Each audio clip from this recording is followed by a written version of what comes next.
Hello, it's Doris with Aldi Books, and I'm here to talk about the Indie Press project. So I'm a little behind in this project. I'm behind in my reading of the books. I'm not behind in my purchasing of the books. So for this month, which was August, I'm also behind in filming this because it's now September 1st. Yes. Anyway, for August, we were reading Verso. And I was supposed to read The American Crucible, Slavery, Emancipation, and Human Rights by Robin Blackburn. And, you know, a nice companion novel to that, Insurgent Empire, Anti-Colonial Resistance, and British Descent by Priyamvada Gopal. So, these were a little chunky and dense, probably. I haven't even read the first sentence in them. So I didn't quite get to them this month, but I will, and I think they will be very enlightening. But what I did finally get to was Bright by Duanwad Pimwana, translated from the Thai by Mui Pupaksako. This was fabulous. I'm so glad I finally got to it. It's a story of a small community, a small, probably impoverished apartment complex community. I say probably because it was kind of hard to pinpoint the time frame in which this was written and, you know, the economic status of the people, but they did live from day to day with their money. So but this book centers around a child narrator. He's 5 when the story opens, and his parents have had a fight and have split up. The mother just left. She just left, and the father took the 1-year-old baby brother to the grandparents and left our little protagonist, Kampul, to kind of fend for himself and hope the neighbors took him in, which they did. They kind of rotated him amongst themselves. So he spent probably the year that this book covers. He turned 6 during the course of the novel.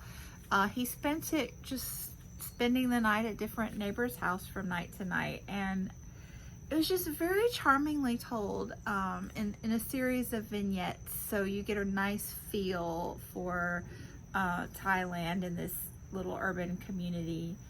And the things that happen, some of them are just a little bit funny and quite a bit sad, but she writes it in such a light manner that you're never, you know, overwhelmed by any of it. And she has a neat way of at the end of chapters leaving you with this sympathetic emotion to the plight of this boy, and kind of the resilient way that he's dealt with it is very uplifting. So I really enjoyed it. I will say the last chapter, she kind of put the brakes on really hard and tried to figure out the ending. I think she could have just kept writing vignettes for years.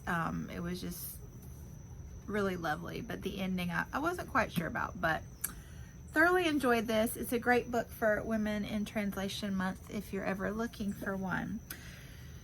So, oh, and Karen from Runwright Reads also read that and has a great review about it, more like concise about the storyline and things. So I will link that below if you want to get some more opinions on that one. This month, September, that we are now in, is Haymarket Press. So for that, I have picked up Aftershocks of Disaster, Puerto Rico Before and After the Storm, edited by Yarmar Bonilla and Marisol Lebron. So this one, you know, is about the hurricane and a series, I think, of different essays from different people. There's some poems, It looks really interesting. And I picked this one up because I saw that when I was looking, you know, through the publisher's list of books, I saw that Alba from Seriella had really given it high ratings. So I thought, and she would know from Puerto Rico. So I thought I would really want to give this one a try and read more about that. And then I think it's October is Milkweed Editions, and I am so excited. I just happen to already have this one on my shelf, Late Migrations. The irony, do you hear those birds? How funny. Late Migrations, A Natural History of Love and Loss by Margaret Wrinkle. I picked this one up a while ago, and this one has art by the author's brother. But when I was looking at the list from Milkweed Press, wow, they have so many books on nature writing, and they sound great. I forgot to tell you, this one was Two Lines Press with the little cat logo. So another good indie press there. So yeah, you are welcome to join us if you are interested. Stephanie from Time to Read is kind of coordinating it from month to month. So, and these are the presses that we'll be looking at in the upcoming months. So yeah, thanks so much for watching, and I will be back soon.